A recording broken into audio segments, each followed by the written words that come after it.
How does Theo Riddick change the Broncos' backfield dynamic? Should you be drafting Maurice Harris higher than you are? And what in the hell is the deal with Antonio Brown? Plus, former Pros vs. Joes and FFPC main event league winner Mike Nazarek from FFMastermind.com talks about his draft this season in the Pros vs. Joes, and Kentucky Fantasy Football State Championship Commissioner Ferrell Elliott drops in for an interview as well. We've got a great show for you. Dave Gerzak is here. I'm Eric Balkman. Stick around. Your high-stakes fantasy football hour starts now. Everybody.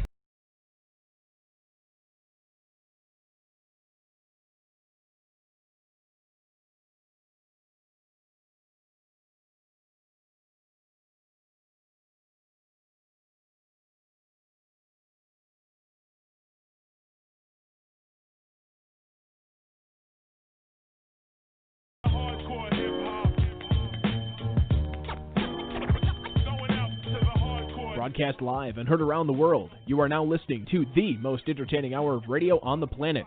It's the High Stakes Fantasy Football Hour presented by MyFFPC.com with your hosts Eric Balkman and Dave Gerzak.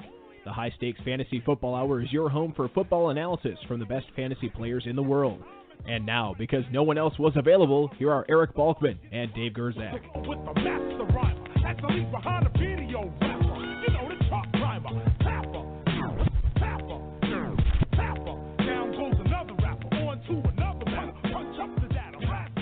Hey, thanks a lot, Rob. Greetings and salutations to all of you Balkaholics, Anger, Zach, and Addicts. Welcome to the latest episode of the High Stakes Fantasy Football Hour presented by MyFFPC.com. I am, of course, your slightly above average host, Eric Balkman, and my co-host is the patron saint of fantasy football, the Dizzle, Dave Gerzak. Coming up on this evening's show is grabbing a couple of top 10 tight ends of viable strategy in the FFPC main event, in the Football Guys Players Championship, in your fantasy football drafts this year, plus the latest on Melvin Gordon and Mike Nazarek, the founder of the FFMastermind.com, raps about his 2019 Pros vs. Joes draft, and we get the latest fantasy football updates from Kentucky with the KFFSC commish, Ferrell Elliott, and much, much more. David, is an exciting time to be alive. What are we, 2 weeks from the first FFPC main event drafts? I believe that's correct, right? 2 weeks from today?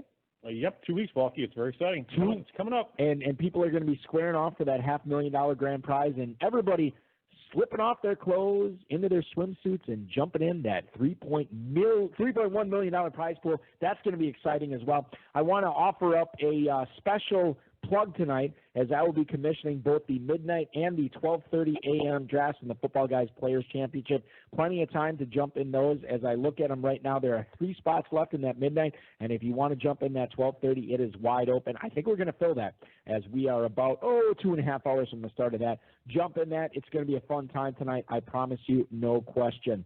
Shout out to the chat room right now. Feel free to post any questions you might have in there. If you want to connect with us on Twitter, the show is at HSFF Hour. I am at Eric Balkman. Dave is at David Gerzak.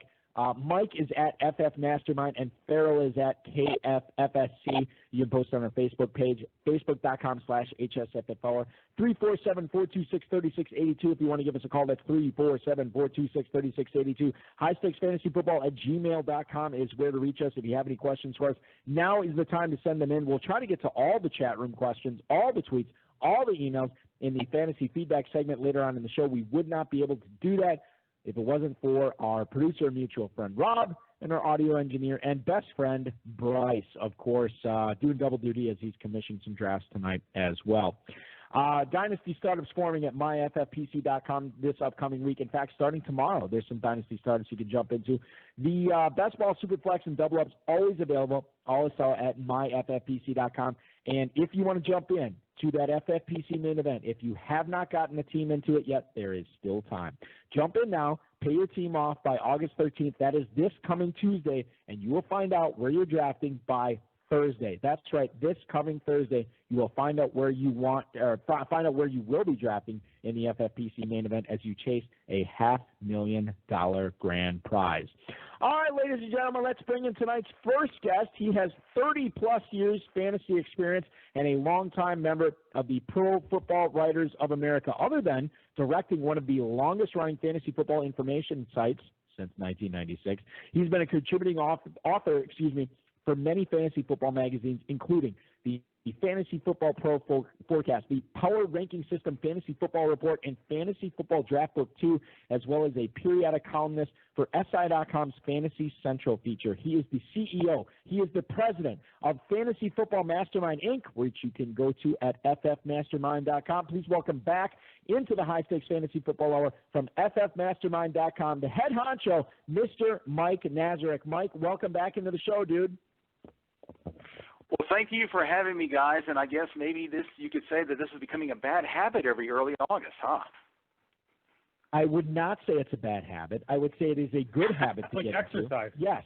This is something that we always look for. This is something we crave because every year we have you on this show, Mike, it means we are less than a month away from real football action. Can you taste it? Can you feel it? Is this something? Right. Is it something that you've already felt as you've resumed your podcast? You've resumed plenty of updates on your website as well. It's getting real, man. It's getting very real. Oh yeah, we're rolling right along. I can't even believe the games that happened last night. I mean, how long has it been since we've had real football? I mean, it's just coursing through my veins. I can't wait for the real games to happen.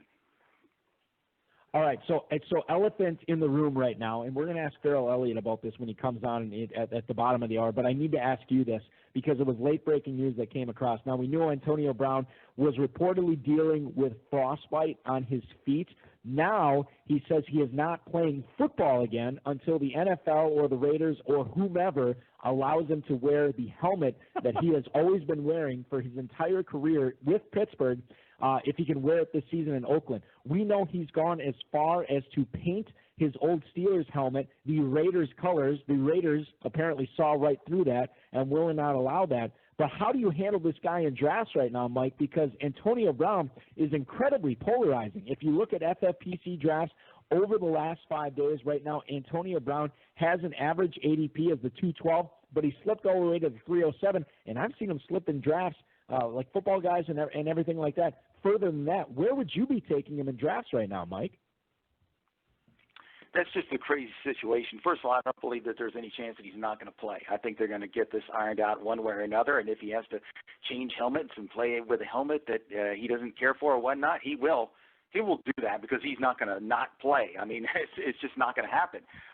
That being said, my concern was because he was going over to Oakland and he's having to learn a new system, a new quarterback. Derek Carr is not Big Ben, and for all the problems that they had personally, they really clicked, on the football field. So it's interesting because I had several drafts where I was drafting early in the draft, and it would come back around to me, and I was finding myself with choices between Antonio Brown and, say, Mike Evans, and every single time I was taking Mike Evans or somebody else. Maybe if he slides even further, well into the third round, I might consider it. But my concern is not because he's so polarizing. I think he's going to play. But, the thing is that I don't know what he's going to do as a Raider. I don't think he's going to put up quite the numbers that he had as a Steeler.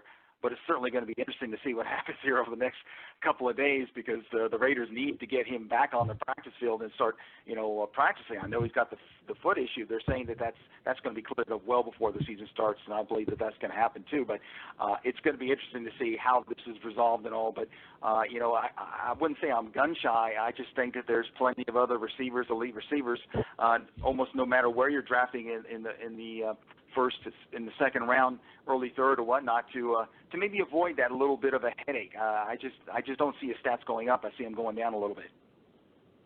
Mike, let me ask you this: as people listen to the show for the fresh, real-time ADP, the mascot of the show at Two-Packer chimes in tonight. He was in a best ball draft tonight, and Antonio Brown didn't go until the 405. So mid-fourth round, are you still locking him up, given that you believe that he is going to play this season? Is the mid-fourth round the magic spot for you with Antonio Brown? Wow, that's crazy. That probably is a value pick there in the fourth round. I mean, I can't even get my mind wrap around this because just yesterday he was going at the start of the third round. So a round and a half because of all this. This is crazy. I don't like him as a number one wide receiver, but if you've already got a one on your team, then golly, I mean, you really have to take a look to see who else is available in your draft and all. But if there's only guys, like Alshon Jeffrey or Robert Woods or Brandon Cooks, somebody like that, and I think I'm going to take Antonio Brown before that. This is what it is. You have to take a risk in order to win in these types of leagues, especially in the FFPC. Yeah, and to Mike's point, I will tell everybody that the other receivers going in the fourth round, in addition to Brandon Cooks and Robert Woods that he already mentioned, list them off. Julian Edelman, Kenny Galladay, Chris Godwin, all going in the mid-fourth round. Antonio Brown certainly, Dave, represents the higher upside, the higher ceiling of all those guys. Out of all those guys, which one of them is the whack job? Antonio Brown. No question. Not close. Not close. So are you avoiding him in the mid-fourth round, given those other choices? Altogether, I'm not drafting him. Okay. He's off my board. Fair I enough. cannot draft crazy people to play on my fantasy team. Right, exactly. So if I was eligible in your fantasy draft, you would not be drafting me because I am a nut job. You're on my creepers list. The creepers list. Okay, How about that, Mike? All right, that's fine. Mike has some sleepers and creepers, so you're a creeper. I like that. I'm definitely a creeper. I am a pick to flick, no question, as Mike would say. No, absolutely. Mike, let's get into your pros versus Joes draft here that you had drafted a week plus ago here, right on the High Stakes Fantasy Football Hour. And the first question I want to ask you is, did the David Johnson pick, Josh Hornsby at Fantasy ADHD, he took David Johnson at the 102. When you saw that, was that pretty happy, or did that make you pretty happy knowing that you have the possibility of getting Alvin Kamara at 4? Or were you absolutely prepared to take Ezekiel Elliott there, even with the holdout? Now, you ended up with Kamara, but would you have taken Elliott there knowing that he is holding out from Dallas? Well, first of all, I was a little bit stunned there to see that pick happening at that time. Now, I like David Johnson this year, but I've got him outside the top 4. And, of course, Zeke is in that top 4, provided he plays. The issue here, of course, is that Cowboys are starting to play a little bit of hardball, but we still got plenty of time to get a deal done, and I think a deal will get done. However, in that situation, when I said, I don't have to worry about this, I'll just take Kamara because he's in my top 3. So, but what would I have done if, let's say, that Kamara had gone and Zeke would have been staring me there at the face? Probably would have taken either DeAndre Hopkins or Travis Kelce, and that's would have totally led my draft in a totally different direction. But I'm prepared for all that since we have been playing in FFPC for a long time, and it would have been interesting to see how the draft went, that way, but it didn't. It still might go that way for me, with you guys later, in September when we're drafting live at the table in the main event there at Planet Hollywood. But for right now, I was very happy with Kamara. Hey, Mike, side question. What did you get your draft picks? You guys did 2 teams, 1 team? I didn't really look. I'm sorry. I've got 3 main event teams this year, David. I'm going all in. I should be checking this out, buddy. I'm sorry. What picks did you get? I didn't look. I got the 2, the 7, and the 8. So I'm probably not going to be in that situation if things hold as they are right now. Yeah, that's interesting though. Okay, that's true. 2, 7, 8. Interesting. It'll be 7 and 8 though. I mean, we'll see. But by the time the main event happens, a lot more news will be stuff will be known really by then. That is true, Mike. Let me ask you this: knowing that you have the 7 and 8 in the main event, you're going to be faced with some questions here, and in the form of, what if Zach Ertz is out there? What if George Kittle is out there? What if Antonio Brown is out there? Would you consider any of those guys in the second round, or are you looking elsewhere? Not Antonio Brown in the second. Well, you never know. What if he's practicing by then? That's true. At that point, maybe. Right. All I can say is that all the players are on the board. So, I mean, if you decide to go tight end first, then you have to modify your draft strategy and go in other positions at other times and all. If you go running back first, then and at the top elite tight ends go, then you got to adjust that way too. So there's a whole bunch of different ways you can go. It's really almost too early to talk specifics about that because I think that the Elliott situation is probably going to be settled. I think there is going to be a deal there. More worried about Melvin Gordon missing some time. Obviously, Antonio Brown's situation will be resolved one way or another. I think he's going to play. So, it's all ifs, ands, or buts. Obviously, if the drafts are tomorrow, then we'd have some really big issues to discuss. Yeah, that's great. By the way, that was a good political answer there. You could have been run for councilman over there in Vegas, buddy. Well, not only that, but that's good informative knowledge for anybody drafting in the main event. It was good knowledge, but it wasn't a non-answer. Actually, it was a better answer than a politician because he actually did give some insight. Listen, Nazarek's been in the industry for 3+ decades, Dave. He knows what he's doing. So speaking of knowing what you're doing, 409, you take Kenny Galladay. He's been hyped up for a few years ago, and everyone tells us he's not a WR1, especially two-packer. He keeps on saying that. And he says again he's not a WR1 this year, which he doesn't have to be at the 409. So it's a run-based team. What do you think about, he's supposed to be the number one receiver for the Lions ahead of Marvin Jones now. What do you think about Galladay? Tell us your thoughts on him. Well, I really like him this year, and I got him as my 2 behind Keenan Allen there. Even that said, I think he could almost perform as a number 1. It just depends on who's going to score more because I think both guys are going to catch a lot of passes. Now, Galladay, I don't think he's going to catch over 100 passes, but I forecast him over 80, and I think 1,100 yards is very reachable. I think people are undervaluing the Lions' offense there. Despite what happened last night, none of the starters played. Stafford didn't play. You got to remember Marvin Jones was injured. They traded Golden Tate. Well, now they got Damian Amendola, and Marvin Jones is healthy, and of course Galladay I think he is a number 1 wide receiver talent. But right now you can get him in the 4th or 5th round in your draft, and I think after this season there's a very good chance that he will ascend, and that we'll be talking about him in the second round, possibly even late as the 1st round next year. It just depends on how things go there, but I'm very high on him. Mike, I'm really glad we had you on the show. I was wondering what happened to Danny Amendola. Yeah, and now we know. Now we know, absolutely. The New England West is bringing him in Detroit. He'll play 3 games, fracture a clavicle, and be out for the year. But in those 3 games, Dave. Yeah, he'll crush it, 300 yards. No, probably like 10 catches, 130 yards, and a touchdown. No right? touchdown. So Stop 10, at the 1. So 10 for 130, no touchdowns, yeah, exactly. in all 3 games. We're talking with Mike Nazarek. You can follow him on Twitter at FFMastermind. Check out all of his work at FFMastermind.com. Certainly great stuff from him. I want to go to the phone lines right now and go to the 920, my hometown, and take this call from the 920. You are on the air with Dave Balke and FF Mastermind's Mike Nazarek. Who is this? Hey, guys, great show. It's Shane from Oshkosh, Wisconsin. I love the show. Just got to tell you that, guys. Great job. Hey, I got to tell you, I'm walking into my draft right now. I've got the 3rd pick. I'm grabbing a sandwich out of the refrigerator. I want Saquon Barkley. He's not going to be there. Who should I take at 3? Shane and Oshkosh, thank you so much for the phone call. He's right. Saquon Barkley is not going to be there. I actually like that. Is not going to be there at 3, no question. So, Mike, let me ask you this, and I don't know how you feel on this because you will have the 2nd pick in the FFPC main event coming up. But if you are at 3, let's say Barkley and McCaffrey are off the board. Who are you taking there? Is it Kamara over Elliott? Is it David Johnson? Has he gone far enough up? Are you going with the wild card and Travis Kelce? What would you do with the number 3 pick this year?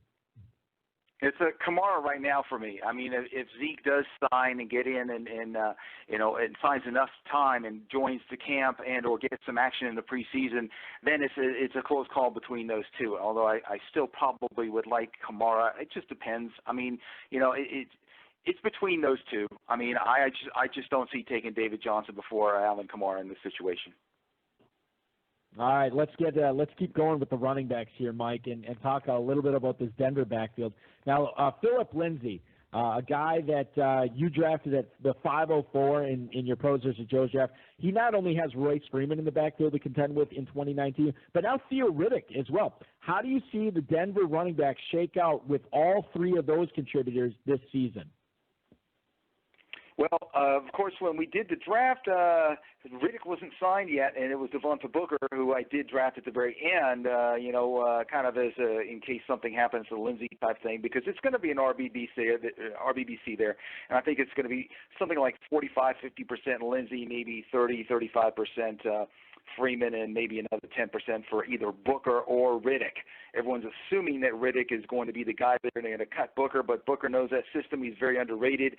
Riddick needs to prove himself. Yes, he's already had so many seasons of catching passes and such, but this is the first time he's putting on a Denver Broncos uniform, and sometimes people they can't pick up the systems correctly, or they just don't mesh very well. So we'll see there. But the thing about Lindsey is that, good gosh, if you were watching him last year, there were so many amazing plays that he had. He is so fast, so quick, more like a Barry Sanders type player, whereas Royce Freeman is more I wouldn't say a plotter, but more of a standard back there. And I think that maybe even less is more with Lindsey. In other words, I think he's going to do more with his touches, and that's going to lead to more touches. So I'm not really worried about that. Obviously I would have liked to get somebody a little bit better quality there, but the fact is that I went tight end early there, and so in the 5th round, Lindsey was by far the best running back left on the board, but I'm happy with him there. Yeah, what do you think, Dave, with Riddick disrupting the backfield? Is it much of a disruption, or do you think that this is significant? I think Riddick will get his share of catches, but I don't think he's going to be a major factor. Right. I agree with Mike that it's going to be an RB by running back by committee. I do think Lindsey is a nice value, though, in the 504. That's a really solid pick. He seems like it, yeah. He's a pretty dynamic, talented player, and you've brought up a few times, Bucky, that the wrist injury, it is just a wrist. There was just a wrist injury, even though it was supposedly bad where the blood flow was reduced and so forth, but he seems fine. I mean, he seems like catching passes right away in training camp. FFPC drafters are taking him at the 408 right now, sandwiched between a pair of tight ends. And as long as we're talking about tight ends, Dave, I think we have a question for Mike regarding the tight ends that he took in pros versus Joes. Well, gee, thanks, Eric. You're welcome. So great. Well, thank you. So terrible. Is it scripted? It's not scripted, but now that you've commented on it, it seems like it is scripted. God. This is one less radio award I can submit now that you blew it. I know. This was going to be it. This was going to be the potty that we would have won. George Kittle, Austin Hooper, and go. Oh, hey, Mike, you drafted 2 top 10 tight ends, and George Kittle in the 2nd and Austin Hooper in the 6th. Was that part of your strategy going in? Great radio voice, too. I love that. Yes, of course, guys. It was my strategy. I played so many years in the FFPC, and the premium tight end position is so important. I know you can win other ways, and I've done well with drafting other strategies and such. I've drafted teams where I couldn't get the tight end that I wanted early, and I ended up drafting somebody real late, and then they can end up having a surprisingly good season. Jimmy Graham comes to mind when he moved on over to Seattle initially, but with this system, if you've got 2 top 10 tight ends, and they stay healthy and they produce, it opens up everything in terms of all the options because, of course, when you do this, you're going to have a little bit weaker running backs or wide receivers depending on what you've got. But you can plug in a tight end there, and if you got a guy that produces every week and catches 5-6 passes with a good chance of a score, you're going to get a lot of points there. I know last year was kind of an off year for myself in the contest because both my teams had Delaney Walker as our first tight end, and of course he goes down in week 1, and we struggled. We still had winning teams. We had one of the teams had a winning team, then we had some other injuries and such on the other, but when you lose somebody like that right off the bat at that key position, it's really tough. So if you only take one and you wait, and then you grab somebody as a flyer later, and that one goes down, you can be left with not much, and it'll really hurt your chances to win. FFMastermind, Mike Nazarek joining us on the show tonight. Check out his work at FFMastermind.com. He's the founder of that website. You can follow him on Twitter at FFMastermind. Already has an FFPC Pros versus Joe's league title and FFPC main event league titles under his belt. Let's talk a little bit about Jordan Howard. I was on Fantasy Alarm with Howard Bender this past week, and we were talking about this Eagles backfield. Mike, I want to get your input on it. Obviously, I have my opinion. But the 809 pick that you took in PBJ, Jordan Howard, it's an interesting pick because the Miles Sanders is sort of rising up draft boards right now. Now, is this enough? Is Miles Sanders doing enough in preseason right now to knock Jordan Howard off the perch of fantasy relevance, or is there still something here with the fact that the Eagles traded for him and want to make him a significant part of their offense? How do you view Jordan Howard now with Miles Sanders kind of turning it up in the preseason? It's option B there, okay, because they did trade for him. Doug Peterson's the RBBC kind of guy. Even when Jay was playing well, he was still not seeing all the action there. Ryan Matthews, Collie, back in the day, the way he used them was very befuddling. But the bottom line here is that Jordan Howard is a really good short yardage and goal line back. Okay, he's a bull. Yes, he doesn't catch much, although they are throwing to him more and more in practice, and he said he's impressing them with that. So it's not just Miles Sanders that's actually starting to hit the field and show what he can do. Jordan Howard's impressing the team too. So I think this is probably going to be, it might even be close to a 50-50 share, but I think around the goal line, if you're inside the 5-yard line, they're going to put Jordan Howard in the game, not Miles Sanders. Now, that's not saying Sanders is not going to get his touchdowns. He might end up, breaking off some 12, 15-yard touchdowns and such. But I think that there's going to be enough action there. This team is very dynamic in how they score points offensively. Jordan Howard is going to see his, and as the number 3 running back, considering I got 2 top tight ends in the first 6 rounds, getting Jordan Howard in the 8th is not a bad take, I think. No, I totally agree. Dave, I know you're not the biggest Jordan Howard fan in the world, but in the 8th round of Pros versus Joes, you're trying to win the league. What do you think about that pick? Sure, that can work. We had that bet that actually I bet Howard would outscore Miles Sanders, but that was before he was tearing up camp. So, by the way, I just noticed when I was looking at by the way, you can check out the website, hsffhour.com. We have our full list of the I Got 5 on it bets there. Do you know we had a bet on Tyreek Hill suspension this year? Yeah, what was the bet? Did I have under 8? It didn't matter because I won. What? No, I had less than that. And, I had more than 8? Yes, and you won the Kareem Hunt suspension. Because I had higher than 8, you had less than 8. See, once I heard the rumors that he was not, it was low. I was thinking, this was way. Right. We made a preemptive bet on that. Oh, yeah. Mike, what am I doing? Well, listen. Whatever happens. Let's talk about a different receiver in the same conference, though. Go ahead. Do you want to ask? Mike, you drafted Maurice Harris in the 19th round. He's a wide receiver on the Patriots, or so I've heard. But there's a lot of hype around this fella. So what do you think? Do you think Maurice Harris might actually be the one of the guys other than Edelman? He's got to be, because they don't have much there. They've got Philip Dorsett. Of course, they had the other kid, Jacoby Meyer, that came out of nowhere and scored a couple times last night. But Brady wasn't throwing the ball. But see, Tom Brady spreads it around. Edelman's going to get his, but there's no Gronk this year. And so, Maurice Harris, I think, is going to earn one of those starting jobs there. I think he's a good shot at it. I think Philip Dorsett's going to see plenty of time in that. The reason why I mention that is because I grabbed both those guys in the Pros versus Joes. So in a best ball format here, I think that at least a couple of weeks of the year, one or both of these guys is going to make, they're going to score, they're going to produce some numbers, and, that's the type of thing. When you get that kind of depth, and if you get production from those types of guys late in your draft, you can win the whole thing. About 3 years ago, I did that when I drafted not only was it Ty Montgomery and yes. the other couple of guys for the Packers, and Ty Montgomery was being used as a running back late in the season, and he was actually starting because of the injuries and such, and so I was getting a starting running back numbers, and he wasn't even playing the wide receiver, and that helped me win that title that year. So usually I do like to pick a very potent offense and then grab their 3, 4, 5 wide receivers late, and and then just kind of cross your fingers and hope.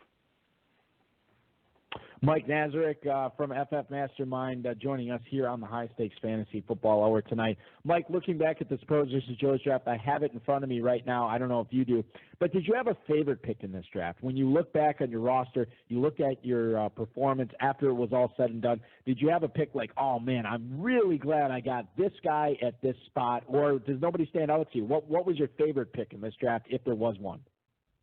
Well, I said you got to take risks to win in this, because otherwise you're going to be working for the people that take the risks. Okay, and so the risk pick for me clearly was Andrew Luck at 7-4. I took a look at where he was going. He was slowly sliding in the ADP of the other Pros versus Joes drafts, but I don't think he was going to make it back around to me. And the bottom line here is that he is a top 2, top 3 talent. It's healthy. Of course, he's got the calf issue and all, but if that does go away like they expect it to, then I got that type of talent at that position in the draft, and that's a steal when compared to somebody like Patrick Mahomes went in the 3rd round. So. I'm happy about that pick. I hope it pans out. Once again, fingers crossed the calf, doesn't become anything else. They say it's not going to be related to Achilles or whatever, Kevin Durant type situation. But, if he gets back on the field and is there and is healthy in week 1 through week 16, then that's really going to help my team.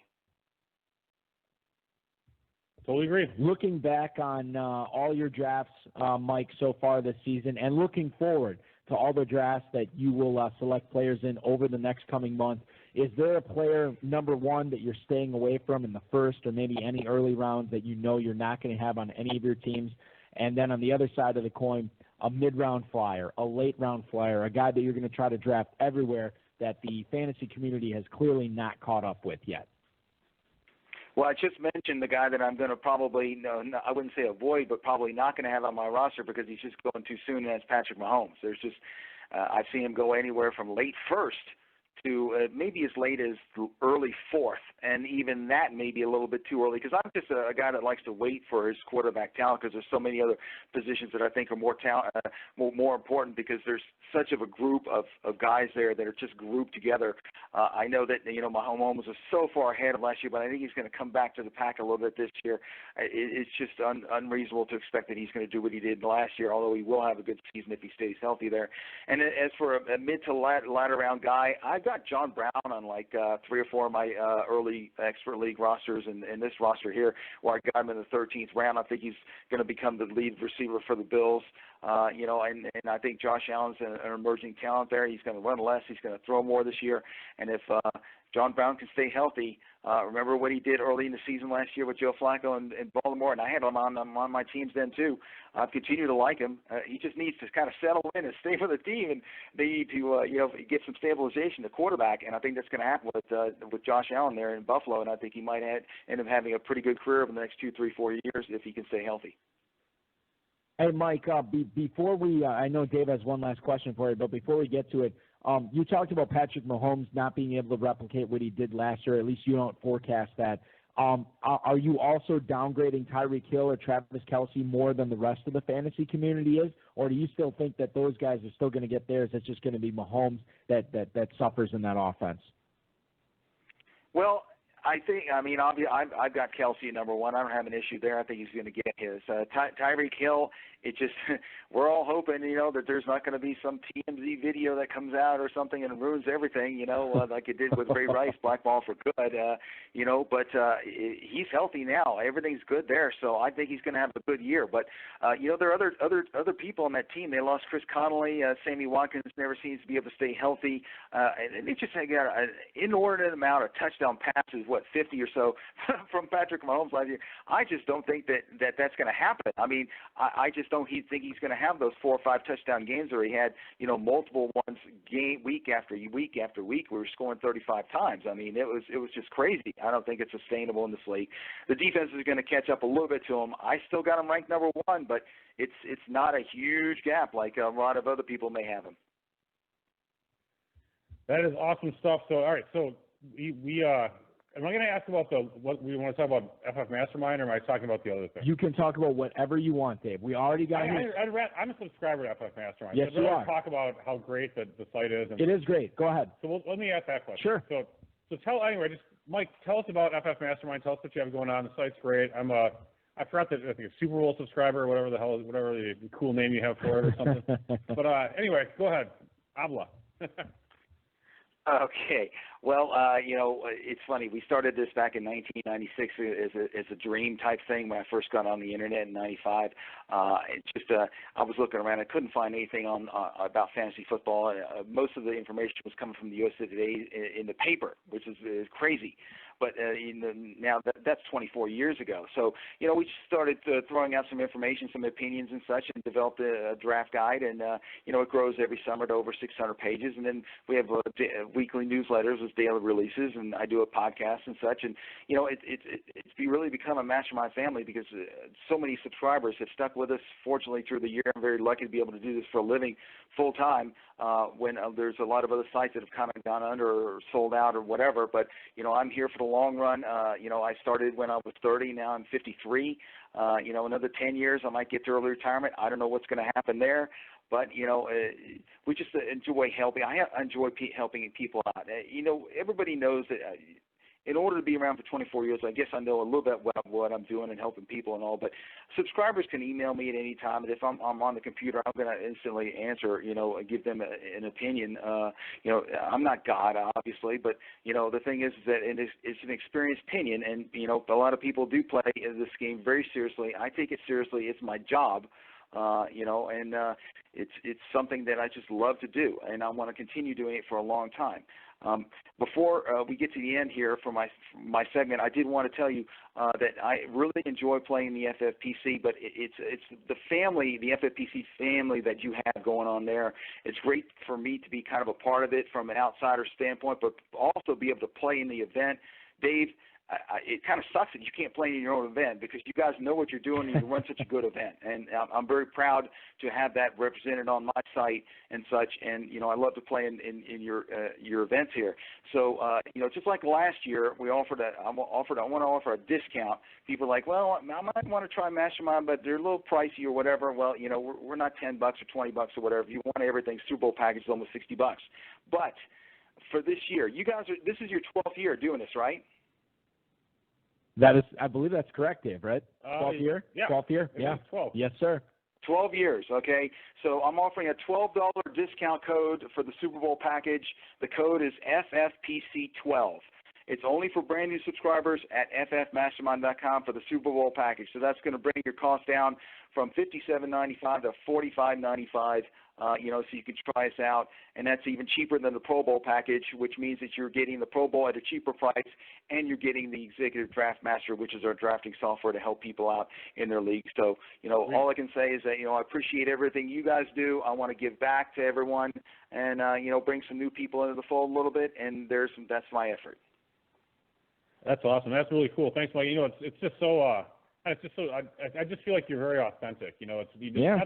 Not that we get a bunch of fakers and posers on here, other than, of course, the two hosts. Yeah, I was just going to say us. We're the only posers. We are posers, and we've been posing at this for 400 episodes. It's incredible. Well, 250 for me, but 400 is awesome. But, it's just great to have. I just love your authenticity. I love the site. I just love what you do. And we consider you to be a good friend, too, as well. So it's not just like you're a business associate, but, hanging out, having a Long Island iced tea for you and maybe a glass of wine for me at the party is always a good thing, right? That is great. Right, Mike? Oh, yes, fantastic. It's always a great time. I am so hyped about the big game party, because it's my opportunity also to see you guys and see everybody. And there's a lot of my subscribers that play in these leagues, so, everyone's calling me up, hey, Mike, I'm going into town. You going to be for FFPC? Yeah, I'm going to be. When's your draft so we can meet? I can't believe this. I'm cool. meeting people it's like a big congregation of a lot of family, and fantasy football is a great game. It's so addictive and all, and it's brought so much, joy to my life, both personally and professionally. And, I just want to give back and have a good time. And I can't believe that, it's like 4 weeks away from the main event, the live event then. And just to see all the draft rooms with all the people, the big room with all the tables and everything, that's the reason why I got a third team, because I wanted to do 2 live events instead of just 1. So we're doing 1 online, and we're going to be down there Friday night, and we're going to be down there Saturday morning, and then draft online Saturday afternoon. And, we're really looking forward to hopefully winning some money. $500,000, baby. That's right. We don't want you to win because then you might retire early, and then you shut the site down. And Mike, if you like full disclosure here, if you win the $500,000 in the FFPC main event this year, are you going to shut FFMastermind.com down? Sell it. Are you going to sell it? Are you going to shut it down? What's the plans there? Probably not sell it. I don't know about shutting it down immediately, but probably the end game might be a little bit sooner than expected. Let's just say that. But dude, if you win the $500,000, that'd be the dumbest thing to shut it down. You have all these new subscribers. No, I'm the champion of the world. $500,000. And that's when you sell it to minions, or you have minions doing it. So listen, here's the thing. You go to Twitter right now. You follow Mike on Twitter at FFMastermind. You go to FFMastermind.com. You enter in the discount code FFPC12 to get $12 off the Super Bowl package. Sign up for the guy who may or may not be the 2019 $500,000 winner, and you can be one of the last subscribers to FFMastermind.com. We'll see what happens there. The last one in. Yeah, the last one in. And maybe you'll end up winning the $500,000 over Mike this year. Anything's possible. It always is. Every time Mike joins us on the show. Thank you so much, Mike. We really appreciate it. We will see you in Vegas at Planet Hollywood in just a few weeks, dude. I can't wait, guys, and thank you very much for having me on again. The pleasure is all on this side of the microphone. Mike Nazarek at FFMastermind, FFMastermind.com. Go on there right now. FFPC12 is the discount code for the Super Bowl package. It has been a Friday night party thus far. I want to keep this party going, Dave. Go ahead. Are we going to run a little bit late? We'll run a little bit late. We got this other guy. The reason that we're going to run. We got someone else? Yes, we do. The reason we're going to run a little bit late is because I don't want to say he's the third host of this show. Maybe at one time. You know what? Maybe he still is. I think he still is the unofficial third co-host of this show. He is coming on right now, a longtime high-stakes player. Maselli? No, not Drew Maselli. Oh. He is a longtime high-stakes player. He is the commissioner of the Kentucky Fantasy Football State Championship. You can follow him on Twitter at KFFSC, and you can go to KFFSC.com to register right now. Plenty of spots open in the main event. I shouldn't say plenty because they are dwindling. The time is ripe now to strike. But let's welcome in Ferrell Elliott onto the broadcast. Nice. Ferrell, welcome in, man. How you doing this Friday night? I believe the main events are off, and you are 1 week away from Cincinnati, my friend. Main event draft, first draft last night, Cincinnati, a total sellout for August 18th. And once again, you guys have put me in an unwinnable position. I'm following the genuine mastermind, a genuine guy who's a mastermind to the show. This is a very tough night for me. I mean, that's a tall order. Well, plus, like I said, he's authentic. You are not. Yeah, authentic. There you go. There you go. The talent agent to the stars, Ferrell Elliott, joining us. You know, Ferrell, I should tell you this. Because of my commission duties with the Football Guys Players Championship and the FFPC, it's getting harder and harder for me to make it out to Mile of Music each and every year here in beautiful northeast Wisconsin and Appleton, Wisconsin. I will say that me and you've met him before, you've hung out with him briefly, but Troublemaker El Grande and I made it out to Mile of Music on Sunday night for the closeout night at Spats. And I don't know how many of your acts were on stage, but literally it was like 85 to 90% of all the acts were on stage for the big closeout. And man, was it awesome! It was certainly something I wish to do again next year. And I feel like I owe you a thank you for putting acts like this that you represent not only on the Louisville stage but on the national stage right here up in northeast Wisconsin. It was great, man. 2020, baby, I'll be back there with you. And yeah, they had a really great closeout to the show. It's getting better every year, and your local guy there is Ian Thompson. What a great guy to get it together. I think more fantasy football players should make that trip and spend more time with Gerzak, Balkman, the real Leroy, because that's where the action is early August there in Wisconsin. You know, we always talk about Two-Packer being the unofficial mascot of this show. He's sort of the unofficial mascot of Mile of Music, as he was out there more than anybody I know this year, checking out all the bands, including all of the Ferrell Elliott acts up here as well, no question. So that's something I look forward to for 2020 as well. I want to talk a little bit about the KFFSC main event that has gone off, specifically about the draft that went off last night. It was a star-studded affair, and certainly some surprises that I saw in this event. The first one, Melvin Gordon falling to the 409, almost the end of the fourth round. Boy, did he ever fall. Yeah. Off this was the cliff went Melvin draft. Gordon. He did, and it was still like a woman who's a very talented drafter, and I guess I can be public about this, but Kimmer Schlischer, who has won just a buttload of money playing fantasy football over the last half decade or decade plus, she was the one who took Melvin Gordon as her third running back at the 409. Is this what we're in for as we move closer to the start of the season? If Melvin Gordon isn't signed, could he tumble even further? You know, I guess he will. Fetch and Justin, my co-host on our podcast, had a bet that Ezekiel Elliott would tumble out of the first 7. Fetch had over 7. Justin had under.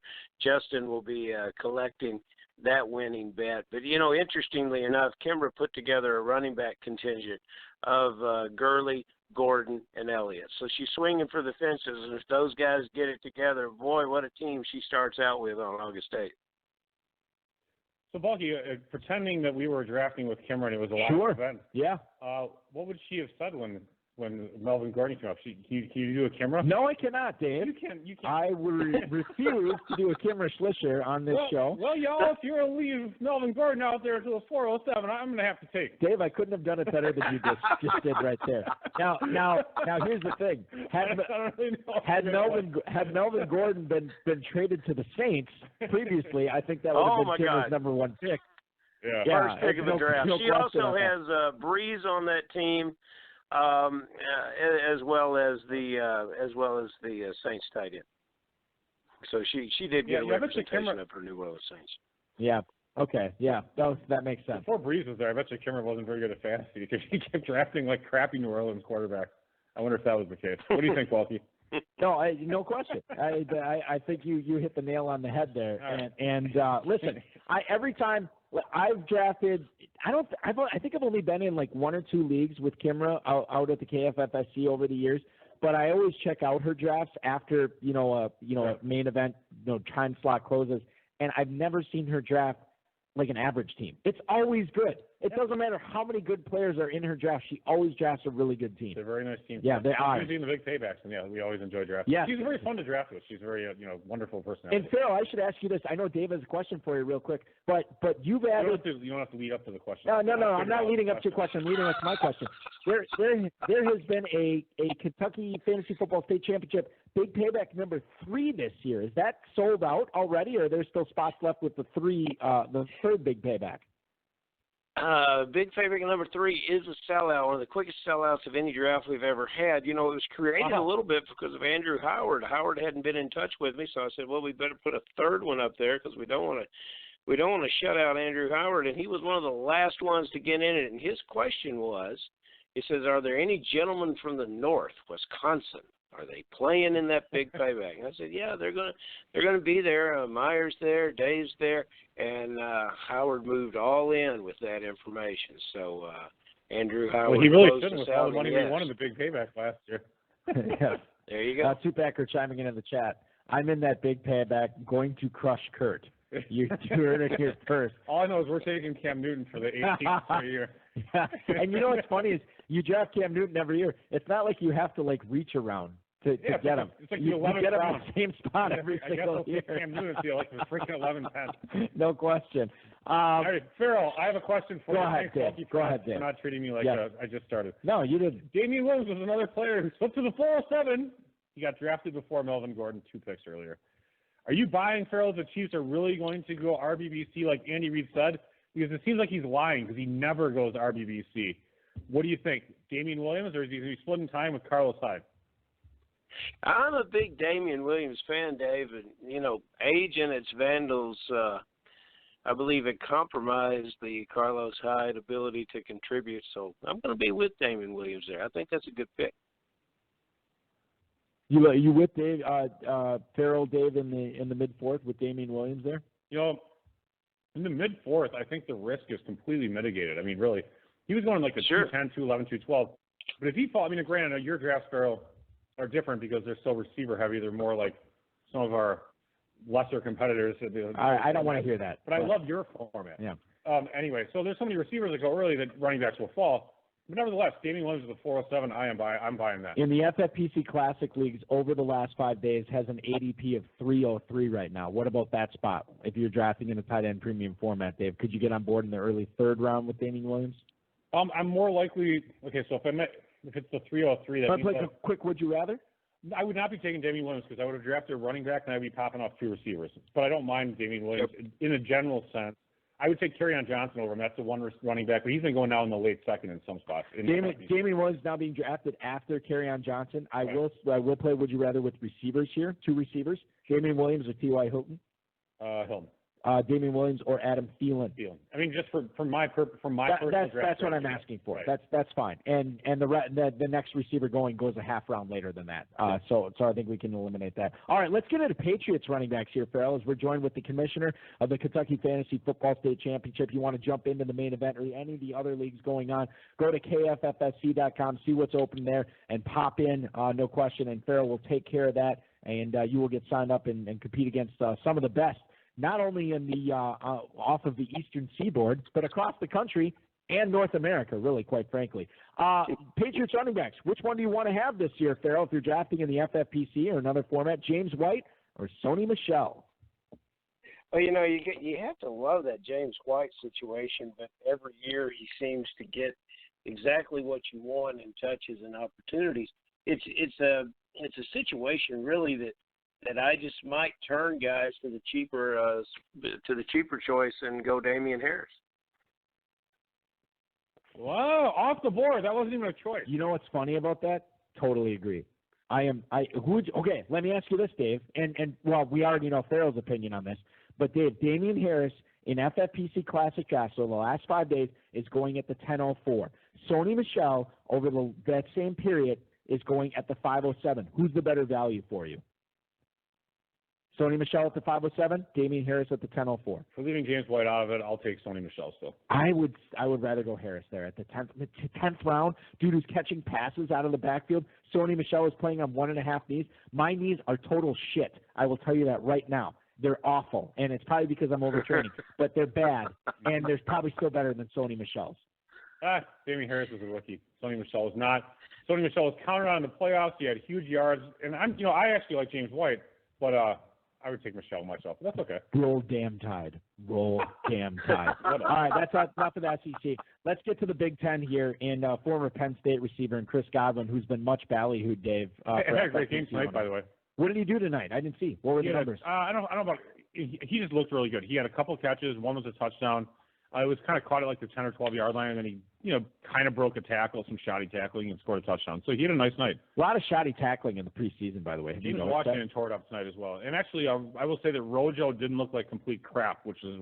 Oh, there's a feather in his cap. He honestly did about as well as he did all of last season so far. Did he catch any passes tonight? He did. He saw his first play was a catch. Look out! It was like 6 Here or 7 we go. He had like a 7-yard rush. He looked pretty good. Buckle up. I think Barber looked all right too. We do have a question for Ferrell here, Dave, about I know Bruce Arians plans on airing it out. They still have Mike Evans, and a lot of people are drafting Chris Godwin on a potential breakout. So my question, Ferrell, here for you is, if Evans does what he's been doing over the last few years, are drafters potentially overrating a Chris Godwin breakout?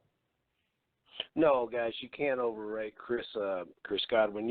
Last year the slot before Arians gets there, last year the slot position with Humphreys, especially doing well at the end of the year, 76 catches out of that position. Now you take this head coach. He moved Reggie Wayne to the slot and had pretty good results at Indianapolis. He moved Fitzgerald to the slot, and then for 3 years Fitzgerald caught over 100 passes a season.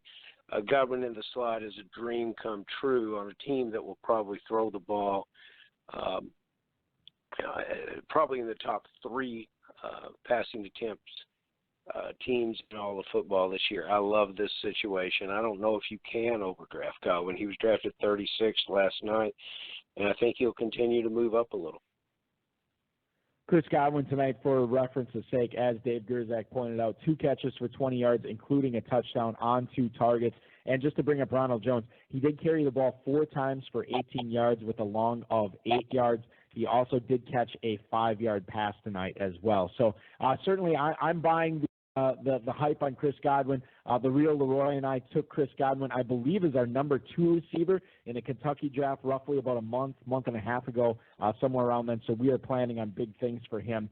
Moving on to tight ends, Ferrell. After the big 3 are off the board, and you can answer this question via from an FFPC standpoint, from a KFFSC standpoint, but after Kittle, Kelsey, Ertz are all off the board, do you have a favorite tight end in the draft to select after that? Is it Engram? Is it Howard? Is it somebody else? Or are you just waiting simply after the top 3 are off the board? I don't get to draft here, and there's such values in tight ends here because double-digit rounds will get you they'll get you Rudolph, they'll get you Andrews. That's where I begin to agree with Dave and some of the things coming out of Baltimore. I like Andrews a little bit there.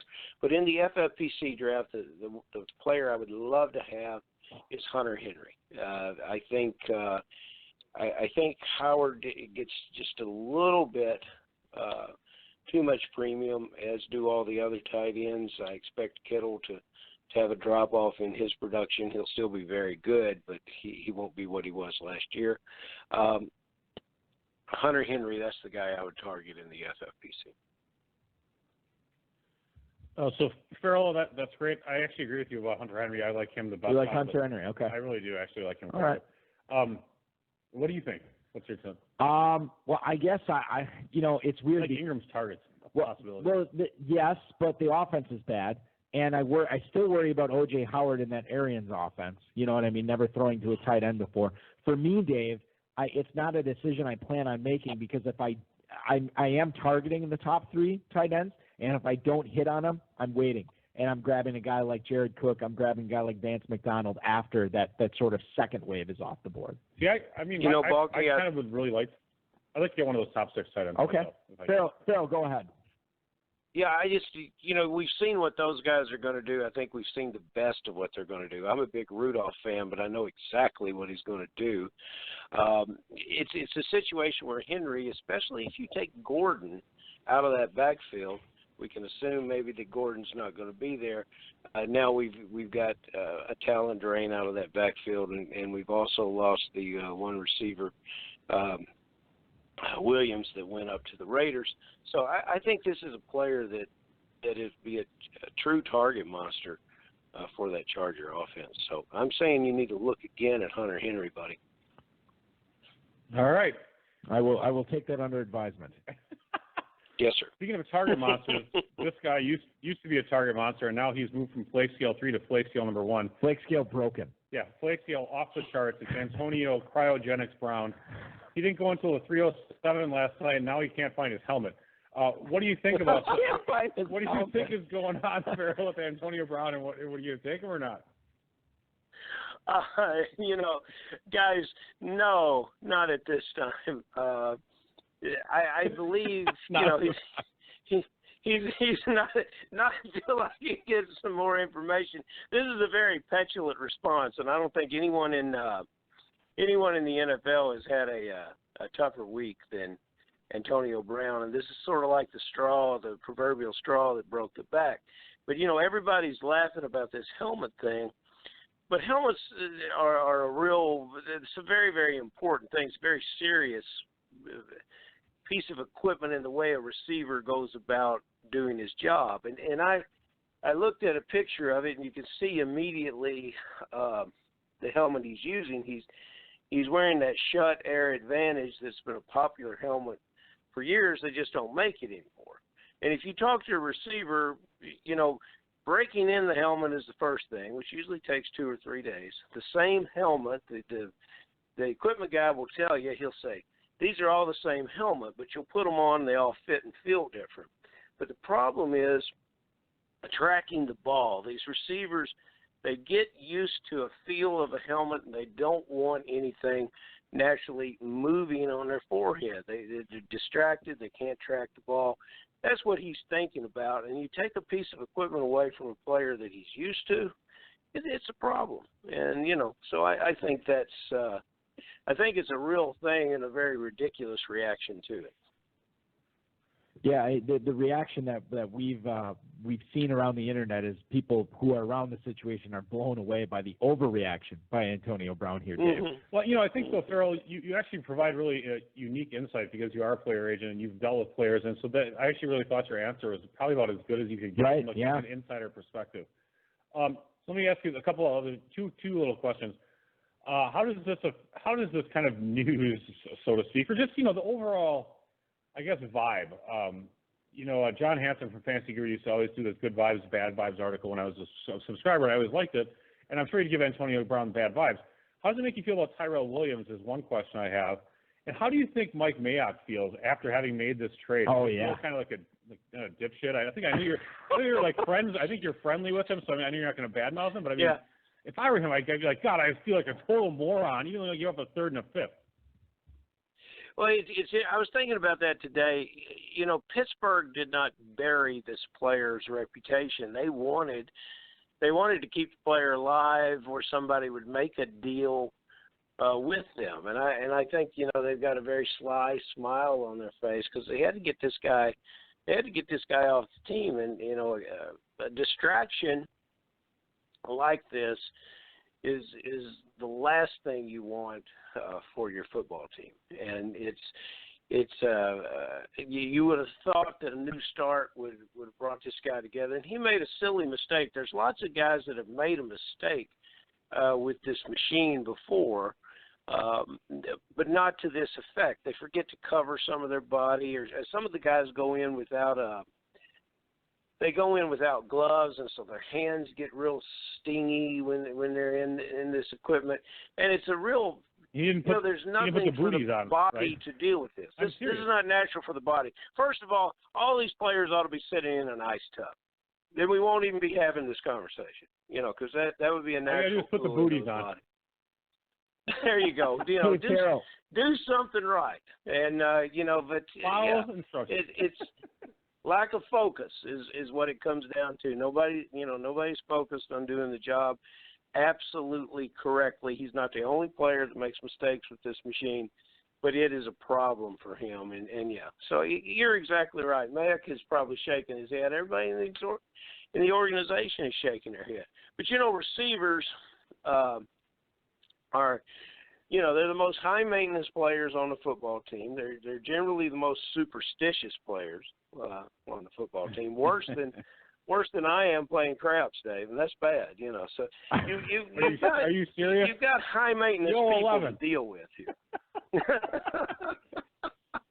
You got a high maintenance situation. Ferrell Elliott, the commissioner of the Kentucky Fantasy Football State Championship. Get in on that at KFFSC.com. Check that out. And I don't know if you guys have seen this at all, but there's a great article, as long as we're talking about, ice tubs and everything like that. ESPN.com within the last couple of days had a great article on the brutal training camp that head coach Tom Coughlin employed on the 1995 Jacksonville Jaguars, about 45 minutes to the west of us here in northeast Wisconsin at the University of Wisconsin-Stevens Point, as the Jaguars were part of the Cheese League back in 1995. Great article on what they went through under Tom Coughlin in 1995 on ESPN.com. Check that out, Ferrell. I know you'll enjoy it. Dave, I know you'll enjoy it. We talk about receivers. Oh, you email me the link? Thanks. I will. Yeah, absolutely. Yeah. No problem. Phil, we just talked about receivers being the most high maintenance positions in the NFL, but in fantasy, and I would say in Kentucky, they've been pretty high maintenance as well, as they always go off the board early. There's always a race to get the required receivers on your Kentucky main event or anything. But I look at the main event here that took place last night. We had 11 running backs off the board in the first two rounds. Which is higher than what we've seen in the last few years in the main event by and large. I'm curious, do you think we're going to see receivers slip again more in the main event drafts, more in the Kentucky drafts this season, because they certainly didn't go as high and as in large numbers as they have the previous few years as they did last night? Scarcity of the situation. The three guys that Kimmer have, Elliott, Gordon, and Gurley, the question marks of these ball players, create much more demand for these running backs at the start of the draft. And there's just not a lot of every down running backs available, as you guys well know. So logic would say that people would want to load up with wide receivers early in our league, but even the rules requiring 3 wide receivers won't keep those elite running backs off the board early. That's a good point. That's a really good point. Yeah. Take them. There's only so many. Yeah, and I think as much as we like to talk about, you got to get receivers to win Kentucky. That's not necessarily true. I've built some pretty good teams with a running back dominant team. I've built some pretty good teams with drafting pretty good team. You don't want a pretty good team. Well, you want a dominant team. You're right. Listen, I can't draft a dominant team no matter what the scoring and the lineup is. So if I draft you're a pretty good team, a hell of a drafter, Balky. You know you are. You are too kind, my friend, and a little bit misguided, but I appreciate that, no question. Dave, you have one last question for Ferrell before we let him go. Yeah, I have one last question. By the way, we should throw this point in that don't forget, before the Raiders want you to forget that they traded for Antonio Brown and gave up a third-round pick. The year before, they gave away a third-round pick for Martavis Bryant. So, ooh, yeah, good point. Yep. Yeah, it wasn't the same GM, same stupidity. I mean, even right now, at least Bryant, you got to feel a little bit better. By the way, did we talk about James Washington at all? We have not. Yeah, I think James Washington crushed it in preseason. I had 4 for like 80-something and a touchdown. He had one where he could have caught 2 touchdowns. Had a great game. Moncrief, I don't think we've been talking about Washington versus Moncrief. Yeah, Washington officially tonight, 4 catches, 84 yards, a touchdown, and on 5 targets, he had a long of 43 tonight. He looked really, really, really good. And I don't know if Moncrief played. I don't see him in the box score as well. Deontay Johnson, I think, was the other competitor for the number 3 spot or potentially the number 2 spot. I don't see him in the box score at all with Pittsburgh tonight. So that is where we stand on the Pittsburgh receivers tonight. Benny Snell, by the way, a couple of catches for 25 yards tonight. We were a little bit worried. Well, I mean, so you will. 2 for 25 on 3 targets, a long of 20. He also had 13 carries for 26 yards. But whatever, who cares? You know, he got 13 carries. Here's a pro tip I will give people. Sometimes it's not only important to see what people did and what players did in week 1 of preseason. It's important to see who didn't play. So if James Conner didn't play, which he didn't. He did not. That's actually a really big, good, huge sign for James Conner, right? Versus Jalen Samuels, who did play. So, I mean, you can see that definitely that Jalen Samuels is behind Conner because he didn't play at all. What do you think about that, Ferrell? It's exactly, you are spot on, Dave Gerzak. You've got it right where you need to be. And, you know, the third preseason game when we're here at the main event in Louisville, that's when Conner will get his play, and then they will shut him down and have him ready for week 1.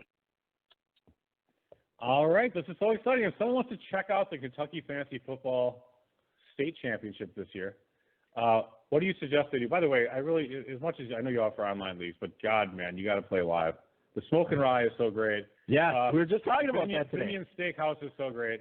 The casino is great. The spread for Saturday and Sunday morning is awesome. Ferrell always rolls. That's on top of what's and there's a great spread that Ferrell rolls out for food. Food is great. Oh my God! On the Sunday morning, like I'm telling you, that's the perfect hangover helper. The bartender with the tattoos. Oh, hangover helpers for Sunday morning, Dave. Your Sunday morning big payback league, which, you know, we've had a little problem about knowing when that starts. We're still going with 10 a.m., but, you know, it's probably a soft start, probably 10:15. But I wanted to tell you that I have arranged a Bloody Berry bar for you and breakfast service in the room for the Sunday morning drafters there. And that's in honor of Dave Gerzak. I'm going to hang up. So I have hip arthritis. You know what osteoarthritis is of the hip? You know how far the walk is, even with the little sidewalks that move. Dave, this is my pledge to you. Dave, this is my pledge to you. I'm going to find a wheelchair. I'm going to put you in it. I'm going to bring you right up to that draft, and then I'm going to sip Bloody Marys for the next couple hours. Dude, I don't want to be sitting in an old person cart unless I'm being funny. You know, and this is actually like getting real. Funny. This is getting real now. I'm in the old person cart. But all weird. Okay, so now, Ferrell. Well, hold on. Before we get to KFFSC, Ferrell, just update everybody. This is now a Caesars property going forward. It just got bought by Eldorado Resort. Are people who play in the KFFSC this year, and I know that's not affiliated with KFFSC, but if they do draft live, they're hanging out at the Horseshoe there. Are they going to be able to place bets live there this year on the NFL games and other events? Only if they stay until September 6th. So they're going to have to book an extra 10 days after the event concludes. But, you know, we are talking about a Super Bowl party for anyone that would love to come here and enjoy the temperate January weathers that we have in Kentucky. We are talking about a February Super Bowl party weekend in conjunction with the Horseshoe and doing some drafting. But, yeah, guys, the best way to get involved, KFFSC.com. Go on there and pick out your teams. It'll look familiar to you, and you won't have any trouble finding something, either online or live, to play. I promise drafters, especially those that play in the FFPC, which is most everyone who's listening tonight, you know, we've got some of the best drafters in fantasy football. Our champion Mueller's coming back. Chad Schroeder's there. Dave and Balky are back. McCord, James Adams, our own Trevor Holt, who's done very, very well in Las Vegas. We will get you ready. If you are serious about playing in the FFPC, there's not a better time you'll have and not better preparation for you to go win and take a run at that $500,000. You're going to make $15,000 if you win in Kentucky, and that's a far cry from $500,000. But we'll make sure that when you're here, you're going to have a blast. And if you're not having a good time, we've got Doc Hakey on staff, a great emergency room doctor. We'll send you over to him, and he can figure out what the hell's wrong with you. But we're gonna have a great time, and we would love you to be here. So just come on. Two quick points. You've doubled your grand prize from $7,500 to $15,000, right? Yes, sir. Yes, sir. That is amazing. That's fantastic. And secondly, when you go to register for teams, unlike the FFPC, we always require you, because we are, we just want the money. But I think that's the prognosticator. Well, there you go. We need the money up front. It's a little more gentlemanly in Kentucky. Right, you can just register, and there's no money involved until Ferrell contacts you. So you register. You don't have to get your credit card. You can actually just register, and then he will contact you later. So just in case you're wondering about that is. You register for 2 teams, and I'll call you up and sell you 2 more, and that's what the whole thing is predicated on. But we also want to welcome you to the league and let you understand the opportunities that you have, and it's for $300 a league, we have a lot of guys that show up on Friday night and don't leave the draft room except to sleep until they catch a plane or jump in the car and head home on Sunday night. So it's been a great experience. This being our 17th year, we're trying to make it a little better every year, and then I guarantee you that it'll be a better thing if we have more new players in the room, and you'll like the people that are in the room. You can come and take your shot at beating Kimmer. Always a good thing. Exactly, yes. A challenge I have struck out on numerous times. Kidding aside, Dave and I will tell you that this is one of the biggest highlights of the drafting season for us. We always have a great time, not just with the drafting, but seeing all these familiar faces, hanging out with these guys, talking fantasy football with them, meeting new people, which I think is underrated. I meet new people every single year, love hanging out with them. It is a great time. We're there Friday afternoon all the way through Sunday afternoon. The gambling, the drafting, the eating, the drinking, it's such a great time. KFFSC.com is where to go. Plenty of stuff, not only in person, but online at KFFSC.com. Ferrell, so awesome to have you join us again tonight. We will talk to you again real soon. We will talk to you again in person in 2 weeks, my friend. I can't wait, guys. Thank you for having me, and we'll see you soon. Sounds good. Ferrell Elliott. Follow him on Twitter at KFFSC. You can go on KFFSC.com, sign up for those events. We will be drafting live in Louisville. The live drafts in Cincinnati, as Ferrell already pointed out, already sold out. You can get in on the onlines on that as well. Great stuff from Ferrell. Great stuff from Mike Nazarek tonight. We rarely have 2 guests on, Dave. I always should, because otherwise then we're not talking, to each other. Oh, you think that we talk to each other too much on this show? Not really. Actually, I think a lot of the times, I think we have 2 really good guests like this. It's always great. It's great, but it's not always the case. Well, and as much as I love all of our guests. Yes, I know. You are very clear on that. I want to thank both those guests, Mike Nazarek, FFMastermind.com. Follow him on Twitter at FFMastermind. Remember, go to FFMastermind.com right now. Use the discount code FFPC12, and you will get $12 off that Super Bowl package. It is a great content website, a guy that has been around for 30-plus years. He knows what he's doing. He's won a ton in the FFPC. Sign up there, and you will not regret it. Ferrell Elliott, you want to draft in the Kentucky Fantasy Football State Championship, KFFSC.com. Everything that's open is posted there right now. You can register on that. I want to thank Dave Gerzak, the FFPC, Rob, Bryce, and, of course, each and every one of you for listening in here on this early to mid-August show that we have in 2019. We're going to be back 10/9 Central next Friday. Dave, you want to guess who our guest is? It is defending KFFSC main event champ, one half of the duo that won it, Danny Mueller. No, not Danny Amendola.